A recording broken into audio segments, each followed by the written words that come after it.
Hello everyone.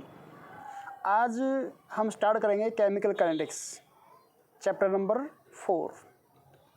11th में हमने thermodynamics chapter किया था। थर्मोडायनेमिक्स चैप्टर की हेल्प से हम ये बता पाए थे कि कोई रिएक्शन स्पॉन्टेनियस है या स्पॉन्टेनियस नहीं है अंडर गिवन कंडीशन, कि जब टेम्परेचर दे रखा है, प्रेशर दे रखा है, इतना है, तो ये बताओ कि रिएक्शन होगी या नहीं होगी। तो थर्मोडायनेमिक्स की हेल्प से हम बता पाए थे कि रिएक्शन फिजिबल है या नॉन फिजिबल है। कैसे कि अगर डेल्टा जी नेगेटिव होता है, डेल्टा जी नेगेटिव होने का मतलब है कि रिएक्शन स्पॉन्टेनियस है। अगर डेल्टा जी क्या होता है पॉजिटिव, तो रिएक्शन स्पॉन्टेनियस नहीं है, यानी कि रिएक्शन नहीं होगी। लेकिन ये अपोजिट डायरेक्शन में हो सकती है, यानी कि रिएक्टेंट से प्रोडक्ट तो हो नहीं सकती क्योंकि डेल्टा जी नेगेटिव है, लेकिन प्रोडक्ट से रिएक्टेंट की तरफ जा सकती है क्योंकि उस डायरेक्शन के लिए डेल्टा जी नेगेटिव हो जाएगा।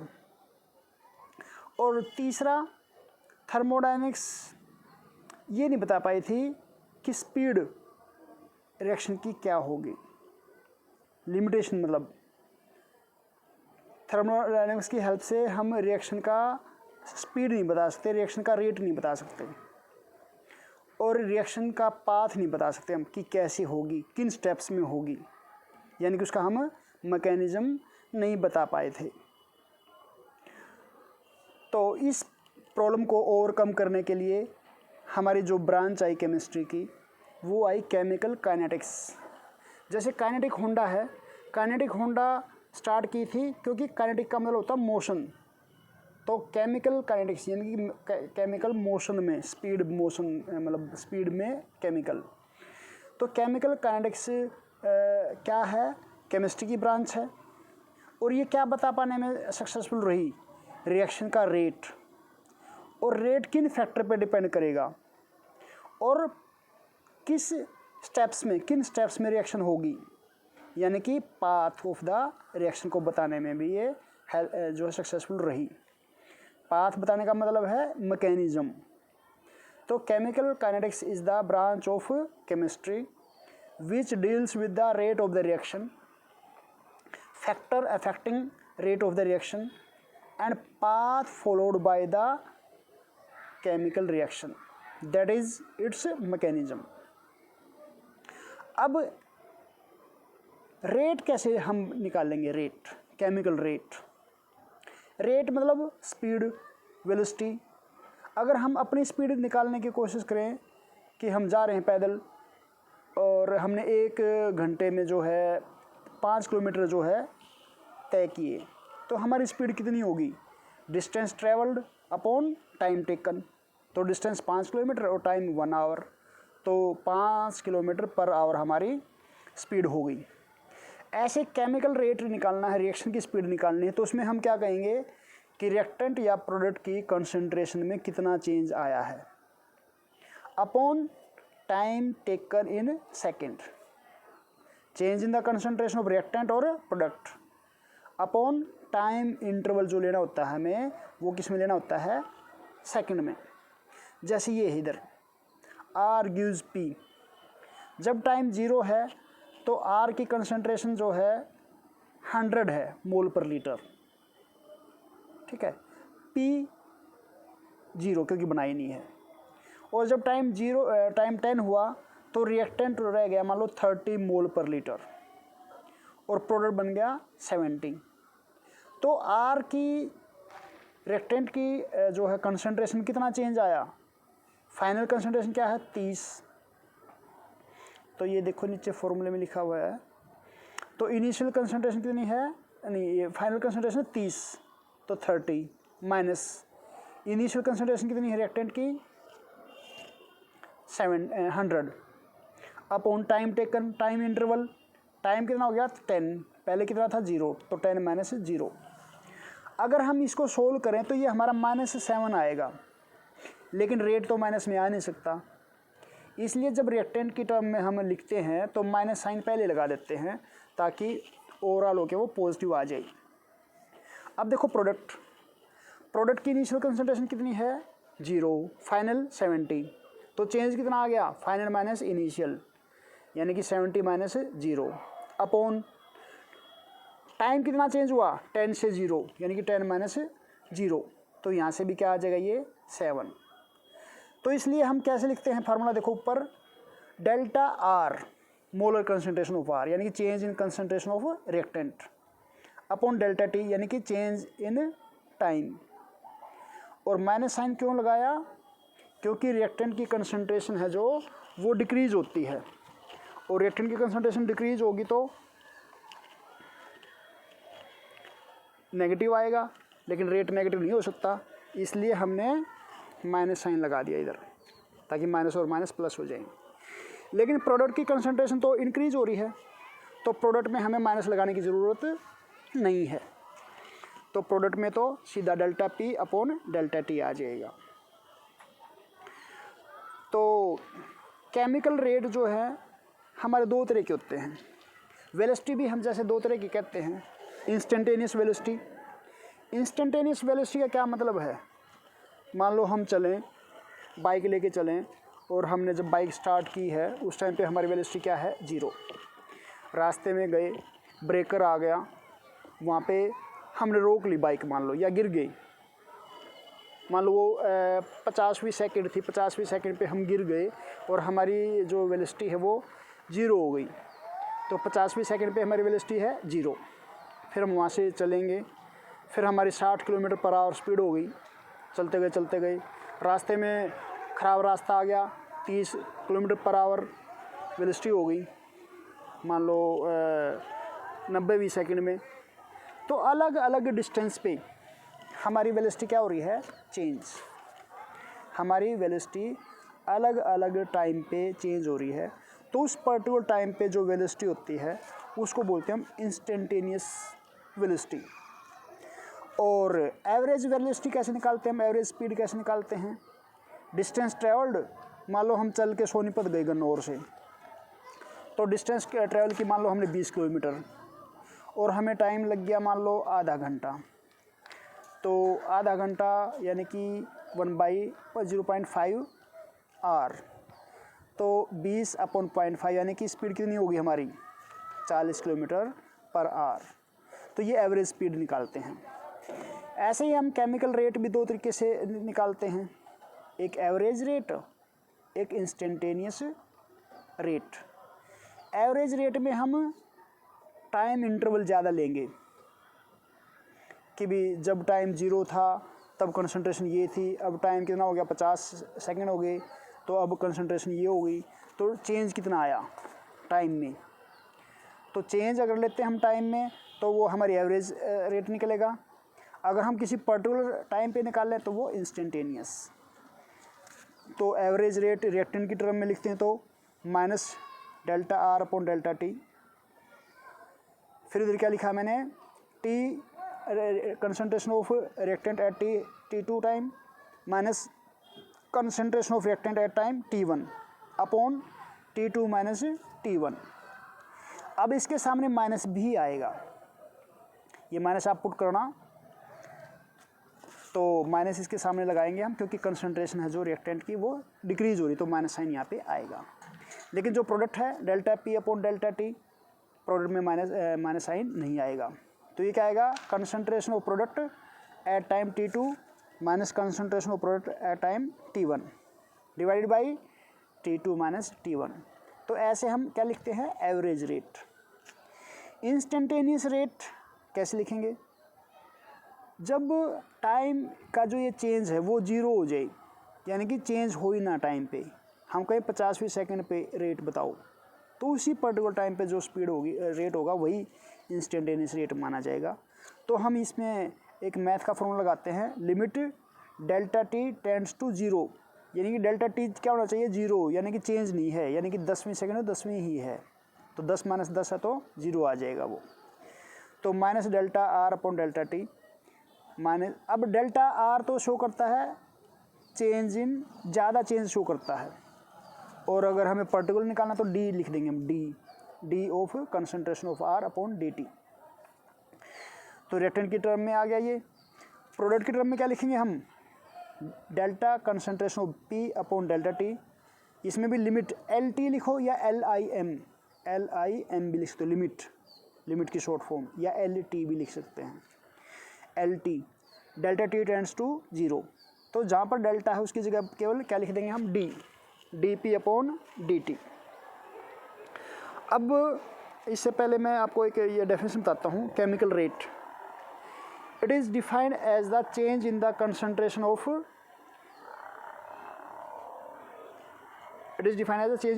रिएक्टेंट और प्रोडक्ट पर यूनिट टाइम, और टाइम हमारा किस में होना चाहिए, सेकंड में।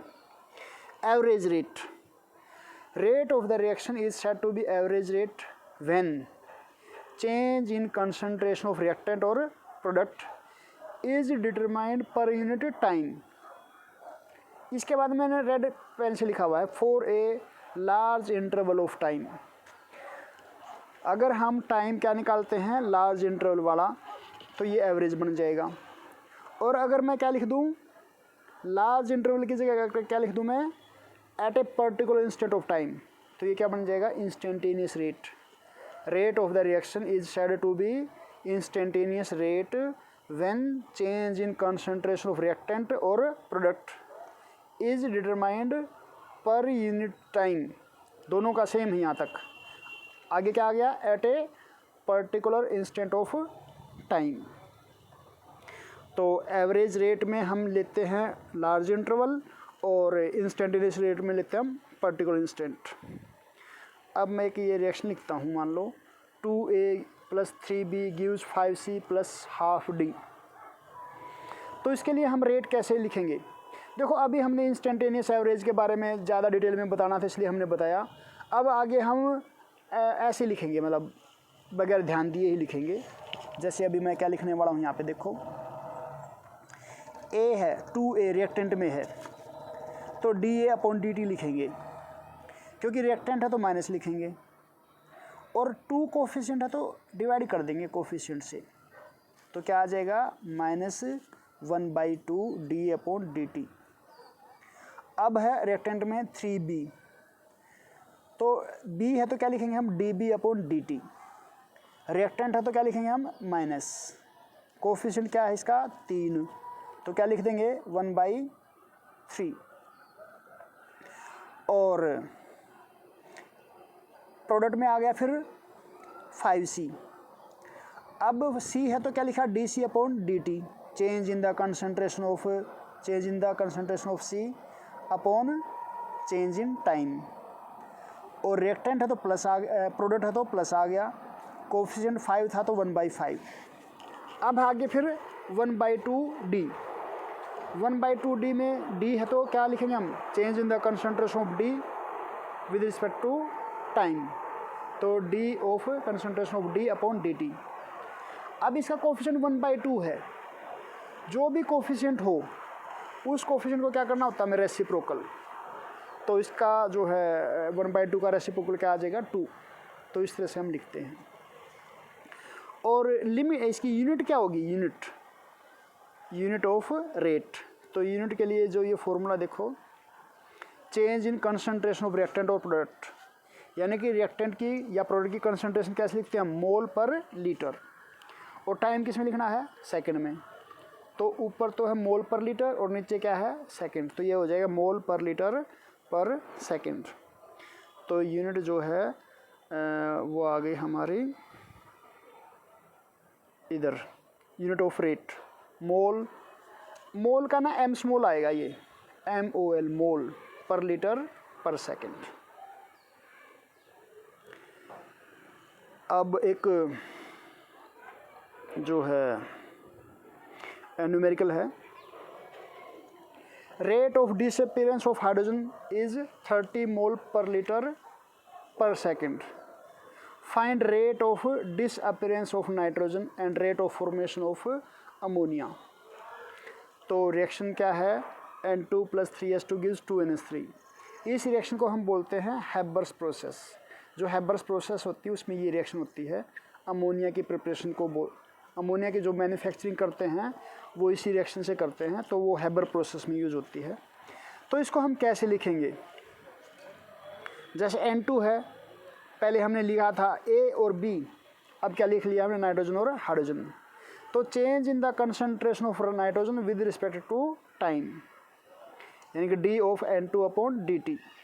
रिएक्टेंट है तो क्या आ जाएगा माइनस। ऐसे ही क्या आ गया 3s2। 3s2 का मतलब क्या है, change in the concentration of hydrogen upon dt, D of S2/dt। Reactant है तो क्या आगे जाएगा माइनस, और कोफिशिएंट कितना है इसका 3, तो कोफिशिएंट से हम डिवाइड कर देंगे, यानी कि 1/3 आ जाएगा। फिर गिव्स 2NH3, तो क्या लिखेंगे हम, change in the concentration of ammonia with respect to time, D of NH3/dt। इसका कोफिशिएंट क्या है 2, तो क्या करेंगे इसका रेसिप्रोकल 1/2। अब ध्यान देने की बात है, नेगेटिव साइन के साथ अगर है तो उसको हम डिसअपीयरेंस कहेंगे। डिसअपीयरेंस मतलब ख़त्म हो जाना, कम हो जाना।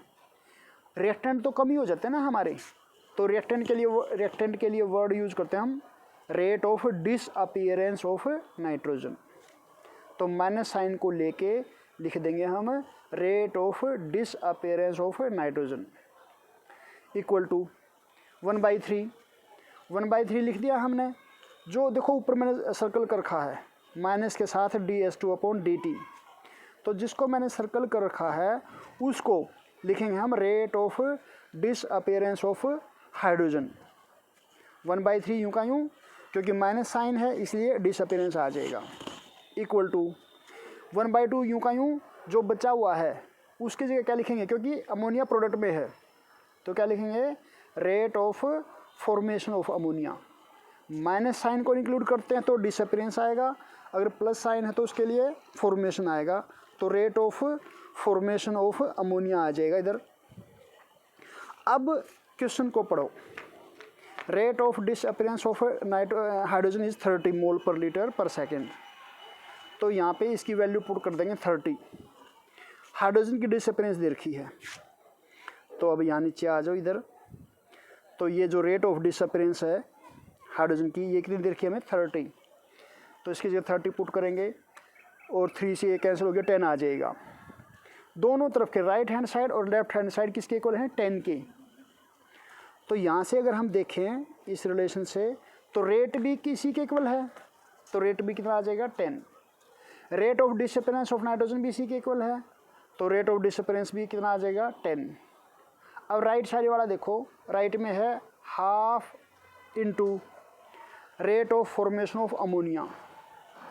इस हाफ के 2 को अगर हम इधर लेके आएंगे तो 10 से मल्टीप्लाई हो जाएगा ना, क्योंकि रिलेशन क्या है, जैसे 10 = 1/2 x हो तो x क्या आएगा 2 इधर मल्टीप्लाई हो जाएगा, तो rate of formation of ammonia क्या हो जाएगा 20।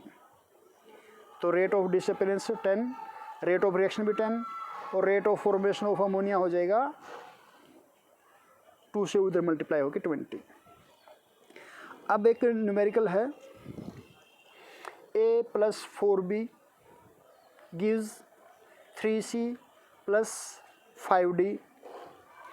अब जब टाइम 0 है, नहीं जब टाइम 10 सेकेंड है, तो a की कंसंट्रेशन दे रखी है 600 मोल पर लीटर, यानी कि मोलर, m लिख दो कैपिटल M, और b की कंसंट्रेशन दे रखी है 800 मोल पर लीटर, और C की दे रखी है 100 और D की दे रखी है X।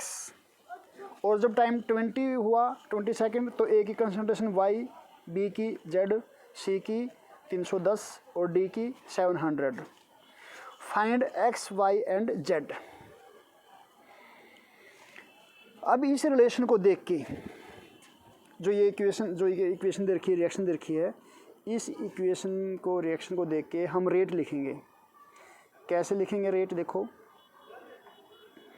Rate equal to A है ना, A तो d/dt।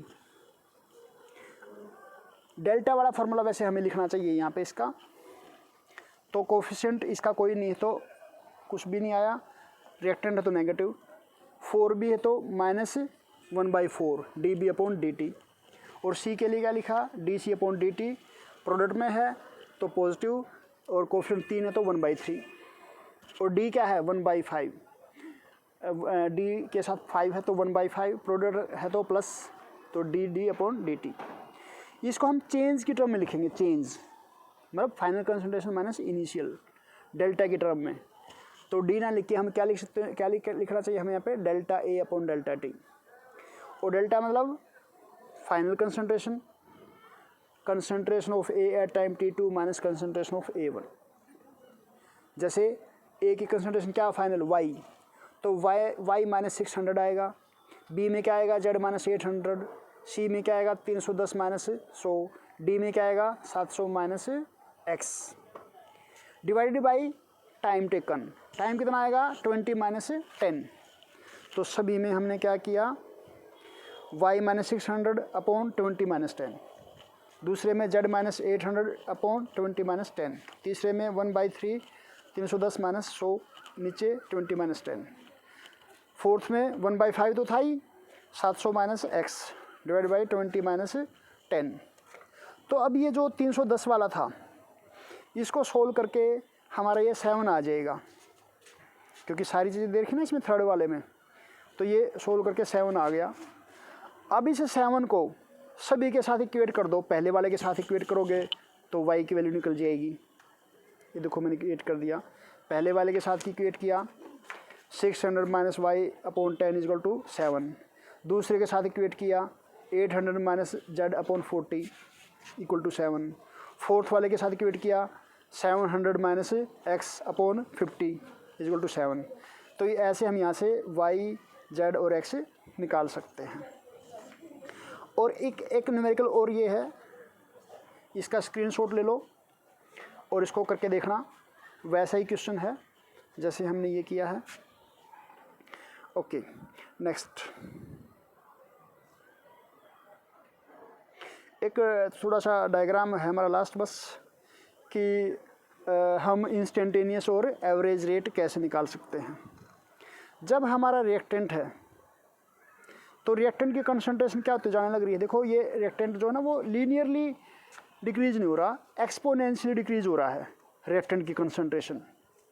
किसी रिएक्शन में रिएक्टेंट की कंसंट्रेशन तो रिएक्टेंट की तो कम होती जाएगी और प्रोडक्ट की बढ़ती जाएगी, लेकिन वो लीनियरली इंक्रीज नहीं होंगे, एक्सपोनेंशियली। तो रिएक्टेंट की देखो इधर कंसंट्रेशन जो है एक्सपोनेंशियली डिक्रीज हो रही है। तो हमें इंस्टेंट एवरेज, अगर हमें टाइम एवरेज अगर रेट निकालना है, एवरेज रेट, तो हम कैसे निकाल लेंगे। Concentration of reactant eight time t2 minus concentration of reactant at time t1 upon t2 minus t1। तो ये देखो t1 टाइम पे R1 कंसंट्रेशन है और t2 टाइम पे मान लो R2 कंसंट्रेशन है, तो ये वैल्यू पुट कर देंगे हम और हम एवरेज रेट निकाल देंगे। और इधर एक्सपोनेंशियल, इसमें अगर हम इंस्टेंटेनियस रेट निकालना चाहें तो जिस टाइम पे हमें क्या निकालना है, जिस टाइम पे हमें जो इंस्टेंटेनियस रेट निकालना है उस पॉइंट पे टेंजेंट ड्रा करेंगे। और वो टेंजेंट, ये जो ग्राफ बना रखा वो थोड़ा सा इसमें मिस्टेक है, तो इस ग्राफ को हम जो ये टेंजेंट ड्रा किया है इसको हम एक्स एक्सिस के साथ भी मिलाएंगे और वाई के साथ भी। तो जब ये एक्स एक्सिस के साथ मिलेगा तो जहाँ पे ये एक्स एक्सिस के साथ जाके मिलेगा वो आएगा टाइम, क्या आएगा वो उसका टाइम आ जाएगा, मान लो वो टाइम टी आ गया।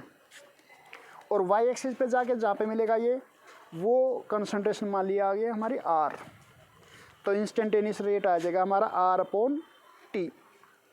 अगर हमें प्रोडक्ट की टर्म में निकालना है तो देखो प्रोडक्ट की कंसंट्रेशन एक्सपोनेंशियली इंक्रीज होती जाएगी, तो एक्सपोनेंशियली इंक्रीज हो रही है तो देखो इसमें जब टाइम t1 है तो कंसंट्रेशन क्या है P1, जब टाइम t2 हो गया तो कंसंट्रेशन क्या होगी P2। तो एवरेज रेट निकलेगा P2 minus P1 upon T2 minus T1। लेकिन अगर इंस्टेंटेनियस रेट निकालना है तो जिस टाइम पे निकालना है इंस्टेंटेनियस रेट उस पॉइंट पर टेंजेंट ड्रा करेंगे।